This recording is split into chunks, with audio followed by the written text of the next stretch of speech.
함께 말씀 보도록 하겠습니다. 말씀 누가복음 18장 1절에서 8절 말씀입니다. 신약성경 누가복음 1절에서 8절 말씀 조금 길지만 우리 함께 합심하여서 봉독하도록 하겠습니다. 1절부터 읽겠습니다. 시작. 예수께서 그들에게 항상 기도하고 낙심하지 말아야 할 것을 비유로 말씀하여 이르시되 어떤 도시에 하나님을 두려워하지 않고 사람을 무시하는 한 재판장이 있는데 그 도시에 한 과부가 있어 자주 내 원수에 대한 나의 원한을 풀어주소서 하되 그가 얼마 동안 듣지 아니하다가 후에 속으로 생각하되 내가 하나님을 두려워하지 않고 사람을 무시하나 이 과부가 나를 번거롭게 하니 내가 그 원한을 풀어주리라. 그렇지 않으면 늘 와서 나를 괴롭게 하리라 하였느니라. 주께서 또 이르시되 불의한 재판장이 말한 것을 들으라. 하나님께서 그 밤낮 부르짖는 택하신 자들의 원한을 풀어주지 아니하시겠느냐. 그들에게 오래 참지 내가 너희에게 이르노니 속히 그 원한을 풀어주시리라. 그러나 인자가 올 때에 세상에서 믿음을 보겠느냐 하시니라. 아멘.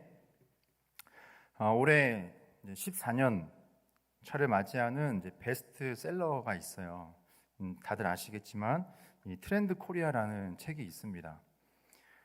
서울대학교 교수이자 생활과학 연구소 소비 트렌드 분석 센터를 이끌고 있는 이 김남도 교수라는 분이 필두로 해서 매해마다 아마 저번 달에 또 트렌드 2021이 나온 것 같아요.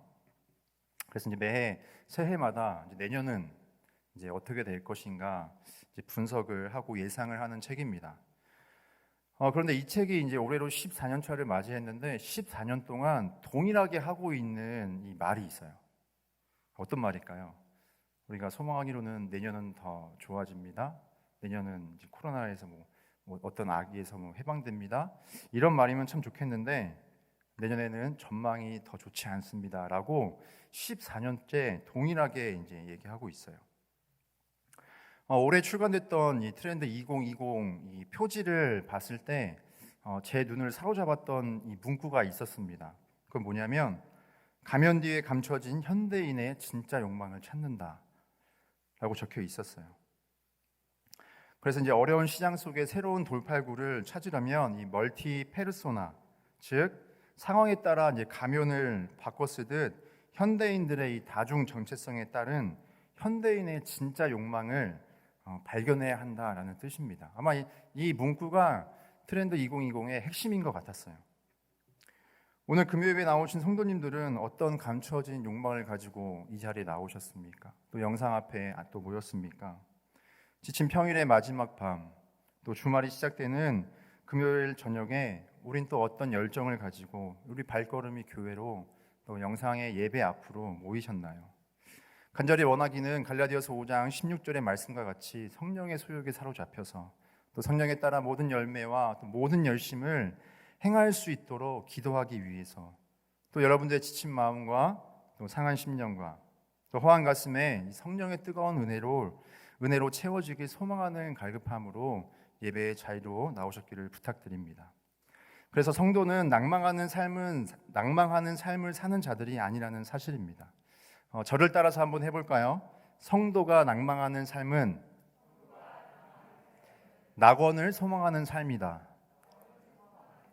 성도가 절망하는 삶은 절대적으로 하나님을 소망하는 삶이다.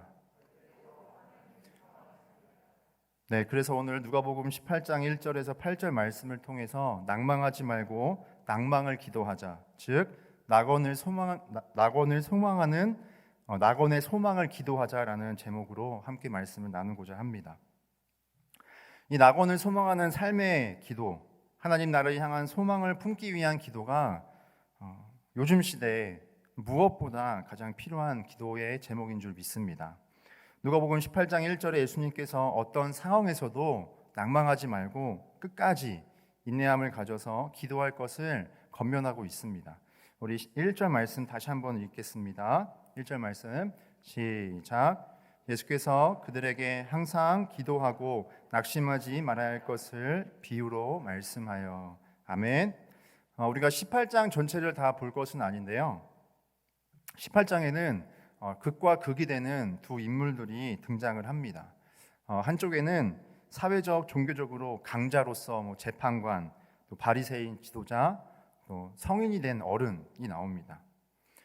또 대칭되는 또 다른 한편에는 과부, 세리, 어린아이, 또 장애인이 등장을 합니다. 마가복음 10장 17절에 의하면 한 사람이 달려와서 예수님께 무릎을 꿇고 앉아 절박하게 이제 예수님께 묻는 장면이 등장을 하고 있는데요. 누가복음 18장 18절에 의하면 그 한 사람은 관원이었고 지도자로서 돈이 많은 사람이라고 그 사람의 사회적 신분을 누가복음에서는 강조하고 있습니다. 누가복음 저자인 이 사도 누가는 마가복음에서 하지 않았던 이 사회적 신분에 대해서 또 이 사람의 사회적 위치에 대해서 강조를 하고 있을까요? 제가 한 가지 질문을 먼저 드릴 건데요. 답을 한번 해 주시기 바랍니다. 어렵지 않아요? 긴장하지 마시고요. 성경은 몇 권이죠? 성경책? 네, 66권. 다들 알고 계시잖아요. 66권. 이렇게 왜 들어가서 자신 있게 말씀하셔야지. 다시 성경 몇 권이죠? 네, 66권입니다. 그렇다면 우리가 이 성경을 한 단어로 얘기하면 뭐라고 얘기할 수 있죠? 네? 예수님. 다시 성경을 한 단어로 말하면 뭐라고 말씀할 수 있죠? 우리가? 그렇죠, 예수님이죠. 그래서 구약은 오실 예수님에 대해서, 또 신약은 오신 예수님에 대해서 우리에게 이제 계시하고 계십니다. 진짜 질문이에요. 이게 진짜 질문이에요. 그렇다면 하나님의 시각에서는 성경책은 몇 권일까요? 하나님이 보시는 관점에서 성경책은 몇 권일까요? 그렇죠, 한 권입니다. 바로 우리에게, 사람된 우리에게 그 예수님을 알려주시기 위한 단 하나의 책입니다. 그런데 우리가 우리의 관점에서 보게 되면 성경책은 66권이 되는 거예요. 문학에 따라서, 문학적 따라서, 그 장르에 따라서, 또 역사적인 이 내용에 따라서 우리는 성경을 66권으로 나눠지게 되는 거예요. 그것이 이제 우리의 관점인 거죠. 그래서 우리 관점으로 성경책을 보게 되니까 이 성경이 능력으로 다가오기가 너무 어려운 거예요. 우리의 생각과 우리 상황 속에서 우리가 필요한 대로 이 성경책을 보게 되니까 이 성경이 살아서 역사하신다고 했는데 그렇지가 않은 거죠. 여러분, 우리는 하나님의 관점으로 성경을 바라볼 수 있어야 합니다. 아멘이죠? 그럴 때 말씀이 살아서 우리에게 역사하신다는 사실입니다. 이 누가가 지금 얘기하고 있는 이 사회적 위치, 또 사회적 신분도 이와 같은 맥락이라는 거예요. 우리는 이 세상 속에 수많은 사회적인 신분과 또 직업에 따라서 우리 계층을 나누고 있습니다. 그래서 강자가 있고 약자가 있고, 부한 사람이 있는가 하면 천한 사람도 있습니다. 여러분, 그런데 하나님의 관점에서 사람의 신분은 무엇일까요? 하나님의 관점에서 사람의 위치는 어디에 기준을 하고 있을까요? 사람의 신분은 빈부귀천을 망라하고 하나님 앞에 죄인된 신분으로 서 있습니다. 사람의 위치는 주님 다시 오시는 그날에 심판대 앞에 서 있는 이 심판대 위라는 그 기준을 분명하게 우리에게 그 위치라고 알려주고 있습니다. 하나님의 관점으로 바라봄으로써 세상 속에 나와 있는 이 우리의 이 신분과 위치가 어떠하든지 그것에 연연하지 않고 또 흔들리지 않고 하나님만을 전적으로 의지할 때 내가 주어진 자리에서부터, 내가 처해 있는 환경에서부터 이 세상의 질서와 관계들을 뒤바꾸는 놀라운 반전의 은혜가 우리에게 주어지게 될 것을 보게 될 것입니다.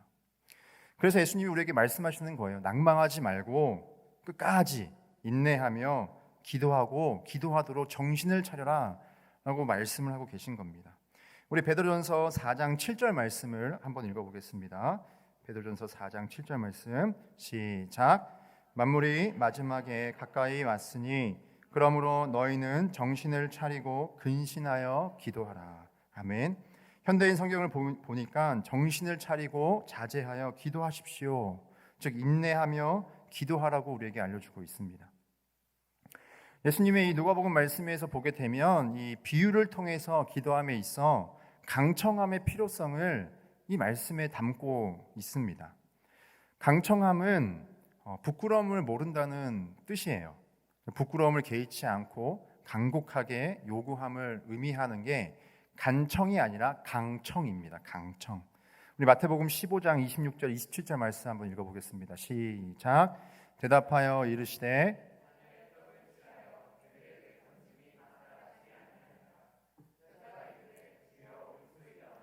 개들도 제 주인의 상에서 떨어지는 부스러기를 먹나이다 하니. 아멘. 여러분, 얼마나 자존심 상하는 말이에요. 낯뜨겁고 부끄럽고 또 모욕스러운 말 아닌가요? 아마 저였다면, 제가 이 여자의 위치였다면 어떻게 행동을 했을까? 정말 정신적으로 힘든 상황이었을 것 같아요. 그러나 여자는, 이 과부는 여기서 자기 딸을 살리고자 주님께 강청으로 도움을 구합니다. 그리고 이어지는 28절에 예수님의 대답, 우리가 잘 알고 있죠. 여자여, 내 믿음이 크도다, 내 소원대로 되리라 라며 이 여자의 강청을 예수님께서 이루어 주십니다. 누가복음 18장에 이 과부의 강청하는 청원의 대상이 누구인가? 지금 이 과부가 누구에게 지금 청원을 하고 있는가? 그 청원에 향하는 대상을 우리가 보게 되면 놀라울 수밖에 없습니다. 2절과 4절에 과부가 강청으로 청원하고 있는 이 재판장은 재판장을 소개하고 있어요. 2절과 4절에 그 재판장을 소개하기를 그는 하나님을 두려워하지 않고 사람을 무시하는 재판장이다라고 소개를 하고 있어요. 여러분, 시대를 막론하고 과부는 정말 연약하고 힘이 없는 부류의 사람이에요. 일반적인 상식으로 하나님을 두려워하지 않고 사람을 무시하는데 힘도 없고 연약한 이 과부가 매일매일 찾아와서 귀찮게 하고 번거롭게 한다면 어떻게 할까요? 아마 지도새도 모르게 없애지 않을까요? 또 온갖 학대로 다시는 찾아오지 못하게 하는 것이 불의한 세상의 그런 모습 아닐까요? 그런데 말씀에서 그 과부의 원한을 하나님도 두려워하지 않고 사람을 무시하는 이 재판장이 풀어준다고 합니다. 물론 이 과부의 원함을 풀어주는 것은 이 과부의 어떤 심정을 이 재판장이 이해해서가 아니죠. 말씀에 보니까 과부로 인해 자신이 괴로움을 당하는 거예요. 계속해서 찾아와서 자기를 괴롭게 하니까 자기 염려, 자신만큼은 끔찍하게 여기는 이 재판장의 이 자기의, 자기 사랑으로 인해서 과부의 청원을 들어준다는 것입니다. 하물며 하나님께서는 기도의 응답에 대한 동기 자체가 다르다고 말씀에서 우리에게 알려주고 있어요. 오직 사람들을 사랑하시기 때문에 그 사랑으로 응답으로 행동하신다라는 것이죠. 우리 7절 말씀 읽어보겠습니다. 18장 7절 말씀 시작. 하물며 하나님께서 그 밤낮 부르짖는 택하신 자들의 원한을 풀어주지 아니하시겠느냐? 그들에게 오래 참으시겠느냐? 하나님을 두려워하지 않고 사람을 무시하는 사람도, 이 재판장도 끈질기게 열심을 가지고 매달리면 귀찮아서라도 그 청원을 들어주는데, 하물며 하나님 아버지는 어떠하시겠느냐? 당연히 그 청원을, 그 기도를 들어주신다는 거예요. 로마서 8장 32절 말씀 한번 읽어보겠습니다. 시작.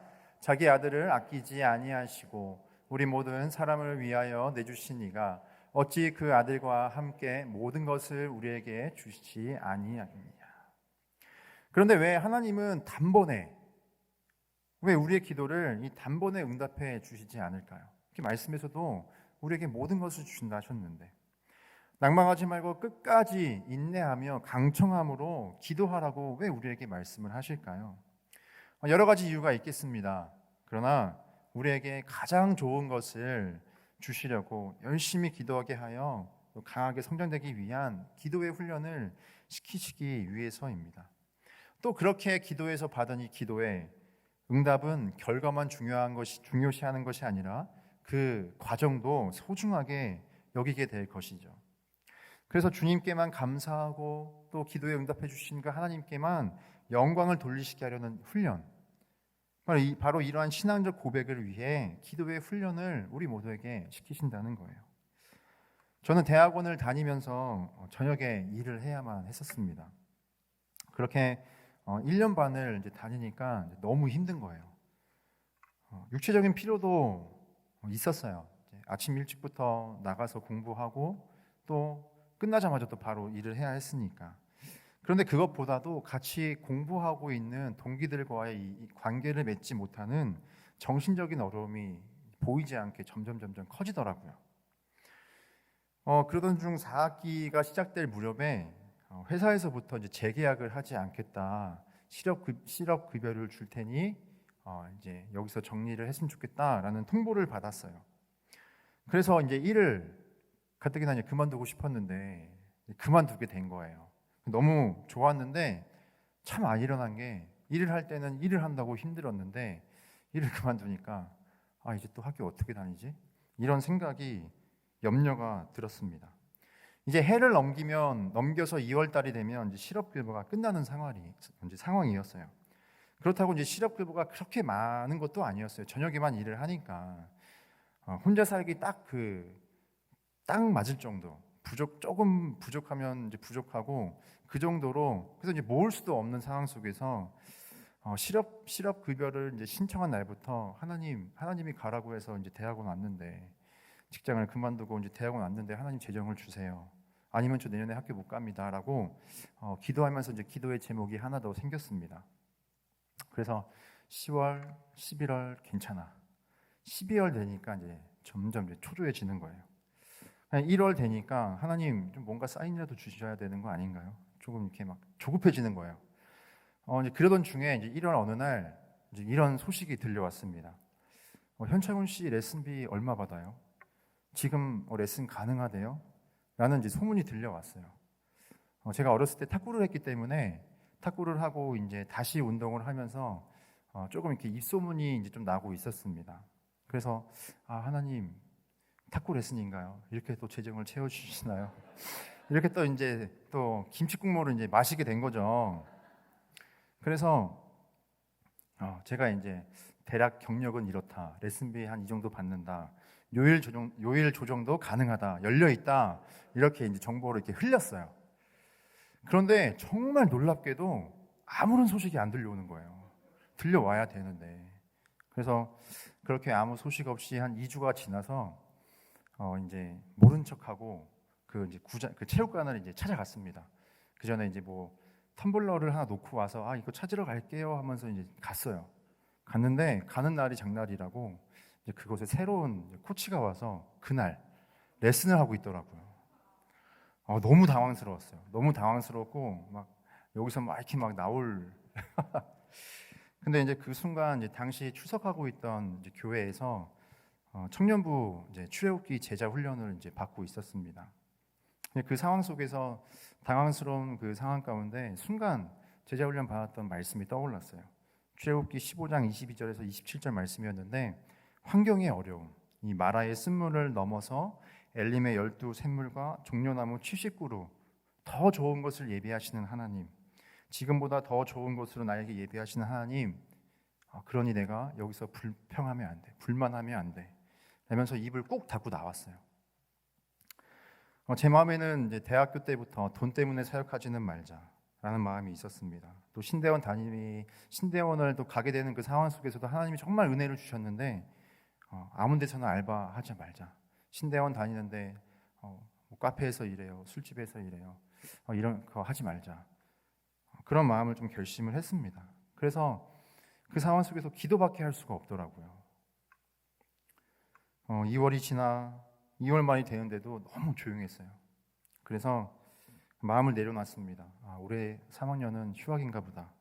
내려놔야 되겠다. 그 마음을 이제 내려놨죠. 그리고 이제 친구랑 만나서 이제 밥을 이제 먹기로 했고 밥을 먹고 있는데 느닷없이 한 선배가 찾아왔어요. 밥 먹고 있는데 찾아와서 저를 보더니 너 바쁘냐?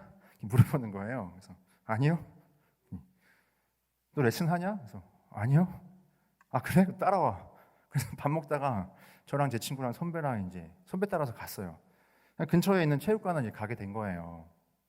그래서 선배 따라서 체육관에 이제 들어가서 이제 인사를 하고 앉았는데, 관장님이 이제 그 선배한테 너 여기 와서 레슨 좀 해라. 너 와서 좀 해야 된다. 막 얘기하는 거예요. 저는 이렇게 멀뚱멀뚱 이렇게 앉아 있었어요. 근데 갑자기 선배가 그러는 거예요. 관장님 얘 써요. 얘 창원이 얘 쓴 코치로 써요. 이름만 다르지 똑같아요. 이건 얘 쓰세요. 이러는 거예요. 그리고 그날 강제 면접을 봤어요. 그리고 3월 1일 그 다음 날 그날이 이제 2월 29일이었어요. 그리고 그 다음 날 3월 1일 날 전화가 왔어요.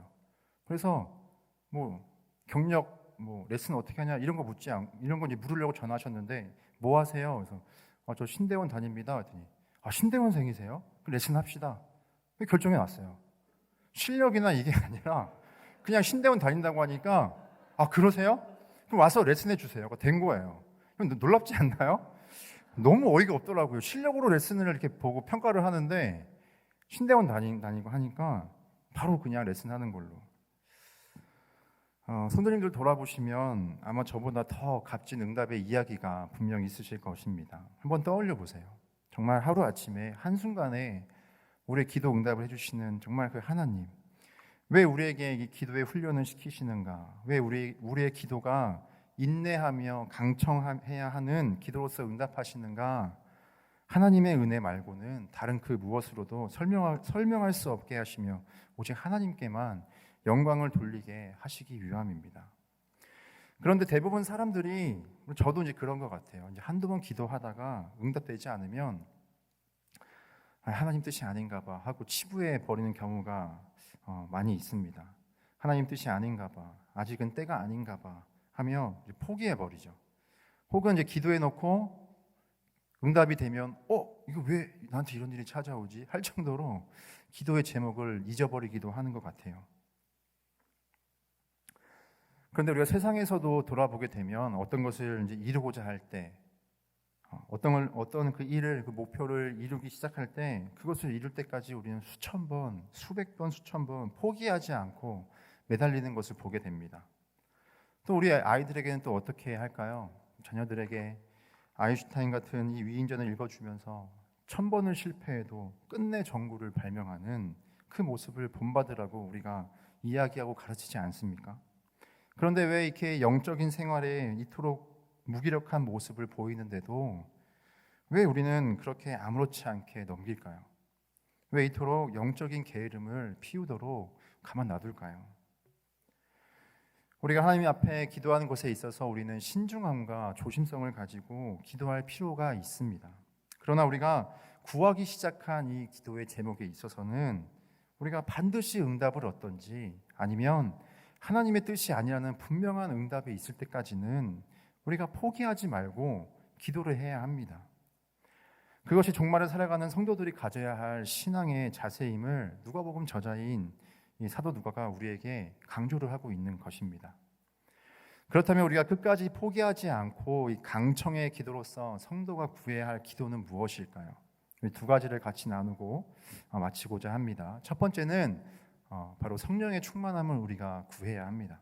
다시 말하면 성령 하나님과 인격적인 바른 관계를 가짐으로써 성령님의 이 능력에 사로잡혀 살아가도록 우리가 기도해야 한다는 거예요. 5절의 과부의 청혼에 그 원함을 풀어주지 않으면 늘 와서 나를 괴롭게 한다고 재판장이 말합니다. 여기서 이제 괴롭게 하다로 번역된 헬라어는 휘포피아조라고 이제 단어입니다. 이 휘포피아조는 권투 선수가 상대방의 눈밑을 끊임없이 때리는 것을 의미를 해요. 우리 고린도전서 9장 27절 말씀을 한번 다 같이 읽어볼까요? 시작. 내가 몸을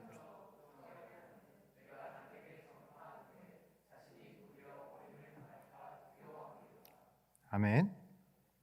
아무리 맷집이 좋은 선수라도 이 눈밑을 끊임없이 맞으면 쓰러질 수밖에 없습니다. 이처럼 사도 바울은 자기 자신을 치고 또 쳐서 자기의 의, 자기의 지식, 또 고집과 본성에 따라 행동하는 이 정욕을 KO시키고 정신적 죄의 성향의 욕망까지도 쳐서 다운시켜 온전히 하나님께만 복종하도록, 또 성령의 이끄심을 따라, 또 성령의 소욕을 따라 육체의 정욕대로 살지 않도록 성령의 인도함을 받아 성령의 뜻대로 살겠다고 다짐한 고백 앞에 바로 이 히포피아조, 끊임없이 치겠다, 자신을 치겠다 고백한 것입니다. 우리도 이와 같이 하나님께 강청으로 기도할 뿐 아니라 우리 스스로 이 휘포피아조, 나의 정욕의 급소를 치고 나의 의, 또 죄로 물든 이 본성의 욕망을 KO 시켜서 이제는 내가 사는 것이 아니요 오직 내 안에 그리스도께서 사신 것을 믿고 나를 사랑하사 나를 위하여 자기를 버리신 하나님의 아들을 믿는 믿음으로 사는 성령 충만한 삶, 성령 하나님께 사로잡혀 이끌림을 받는 삶을 살도록 우리가 기도해야 한다는 것입니다. 두 번째는 성령의 충만함을 가지고 믿음으로 삶을 살기를 기도해야 합니다. 우리 오늘 본문 말씀 8절을 다시 한번 읽어보도록 하겠습니다. 8절입니다. 시작. 내가 너희에게 이르노니 속히 그 원한을 풀어주시리라. 그러나 인자가 올 때에 세상에서 믿음을 보겠느냐 하시리라. 아멘. 현대인의 성경으로 보면 그러나 내가 다시 올 때 세상에서 믿음을 찾아보겠느냐. 인자가 올 때는 예수님이 다시 오시는 때에 바로 이 재림의 때 종말과 심판의 날을 이제 의미하죠. 그때에 세상에서 주님이 믿음을 찾아볼 수 있겠느냐, 볼 수 없을 것이라는 의미가 담겨진 의문문입니다. 우리 영접하는 자, 그 이름을 믿는 자들에게 하나님의 자녀가 되는 권세를 주시는 믿음이 필요합니다. 그러나 적어도 금요 예배 나오신 우리 성도님들, 또 온라인으로 예배에 참여하고 있는 성도님들은 적어도 초신자 분들은 아닐 거예요. 우리는 이미 예수님을 믿어서 믿음으로 구원을 얻은 하나님의 백성들입니다. 그렇다면 여기서 말하고 있는 이 믿음은 바로 주님이 다시 오실 때 보시겠다는 믿음, 즉 종말로 살아가는 성도들이 하나님께 강청의 기도를 실천하는 믿음을 뜻합니다. 우리 야고보서 2장 16절에서 18절 말씀 다 같이 읽어보겠습니다. 시작. 너희에게 누구든지 그에게 이르되 평안히 가라, 덥게 하라, 배부르게 하라 하며 그 몸에 쓸 것을 주지 아니하면 무슨 유익이 있으리요. 이와 같이 행함이 없는 믿음은 그 자체가 죽은 것이라. 어떤 사람은 말하기를 너는 믿음이 있고 나는 행함이 있으니 행함이 없는 내 믿음을 내게 보이라. 나는 행함으로 내 믿음을 내게 보이리라 하리라. 아멘. 야고보서 저자는 믿음이 있다고 말하면서 그 믿음이 살아서 역사하는 결과로 실제적인 행동이 없다면 그 믿음은 죽은 것이라고 말하고 있습니다. 쉽게 말하면 배고파하는 사람에게 음식을 주지 않으면서 밥 먹어 라고 말을 한다는 것과 같은 의미인 거죠. 살아있는 믿음은 반드시 구원의 능력이 따르기 마련입니다. 그래서 성도들의 심령 속에 이 심겨진 말씀은 반드시 그 사람의 심령을 변화시키고 또 그의 언행을 변화시킬 수밖에 없기 때문에 여기서 말하는 행함은 사람의 의지로 발동하는 어떤 행동이 아니라 하나님의 역사를, 하나님의 주권적인 능력을 뜻하는 것입니다. 그래서 웨스터민스터 신앙 고백서에 보게 되면 사람의 궁극적인 목적은 구원받는 것이 아니라 하나님께 영광을 돌리는 삶이다 라고 말하고 있어요. 구원이 우리의 인생의 목적이 되는 것이 아니라 구원받은 삶 이후에 우리 모습을 통해서 우리의 말과 행동을 통해 하나님께 영광을 돌린다. 무엇으로요? 내게 주어진 이 삶 속에 성령의 충만함을 얻어 하나님의 능력으로 역사하는 이 믿음의 행함을 통해서 영광을 돌리는 삶이 우리 인생의 궁극적인 목적이라는 사실입니다. 그래서 우리는 이것을 위해서 기도를 해야 한다는 것입니다. 우리 사랑하는 이름 없는 교회 성도님들, 말씀을 마치고자 합니다. 고도원 작가가 쓴 꿈 넘어 꿈이라는 책이 있습니다. 제가 이전에 사역지에서 맡았던 이 중고등부에서 매달 마지막 주에 직업은 꿈이 아니라 직업을 통해 만나는 관계 속에 하나님의 사명이 있다는 주제로 멘토를 만나다라는 프로그램을 했었습니다. 기회가 되면 우리 이름 없는 교회에서도 이 청소년들을 위해서 이 멘토 프로그램을 좀 진행했으면 좋겠다 하는 마음이 있습니다.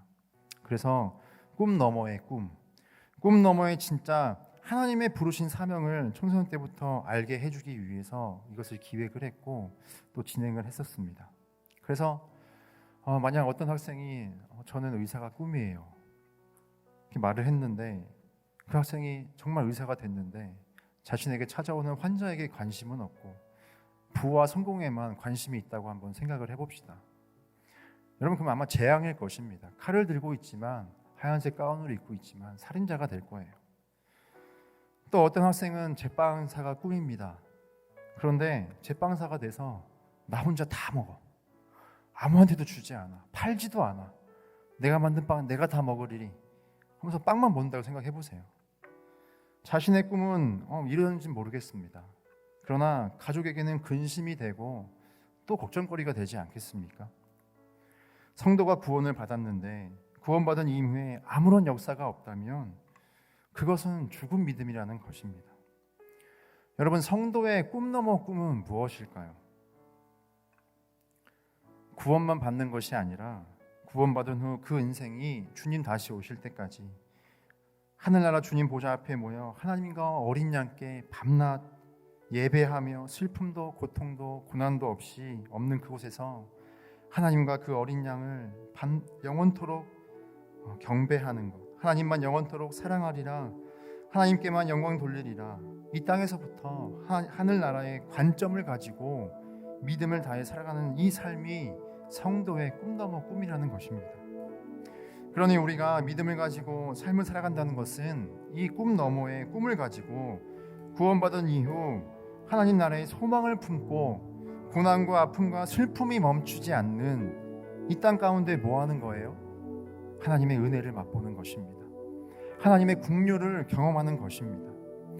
특별히 예배 가운데 하늘나라에서 드려지는 그 예배가 지금 이곳에서부터 예수님을 통해 실현되고 은혜를 경험하여 더욱 우리의 구원을 넘어 낙원의 소망을 품고 하나님과 하나 되는 것, 주님을 따라 남은 우리의 삶을 더욱 주님을 위해서 살아가는 믿음의 결단과 은혜를 체험하는 것입니다.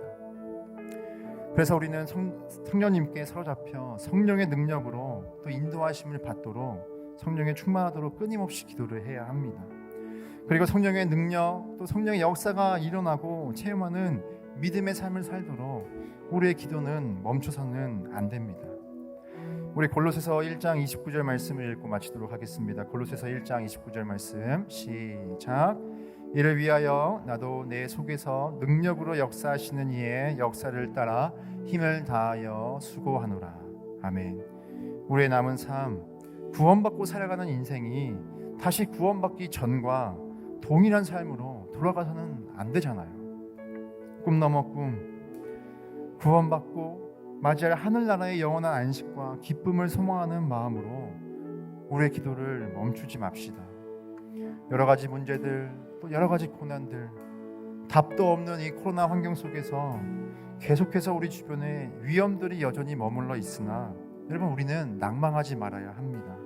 낭망하지 말고 낙원의 소망을 품고 기도하셔야 합니다. 성령의 충만함과 믿음으로 살아내기 위해 믿음을 다해 강청의 기도를 해야 합니다. 그럴 때 우리 속에서 역사하시는 하나님의 능력이 더욱 우리에게 경험되어지고 맛보아져서 우리의 인생이 주님 앞에서 주님 안에서 기쁨이 넘치는 복된 인생이 될 줄 믿습니다.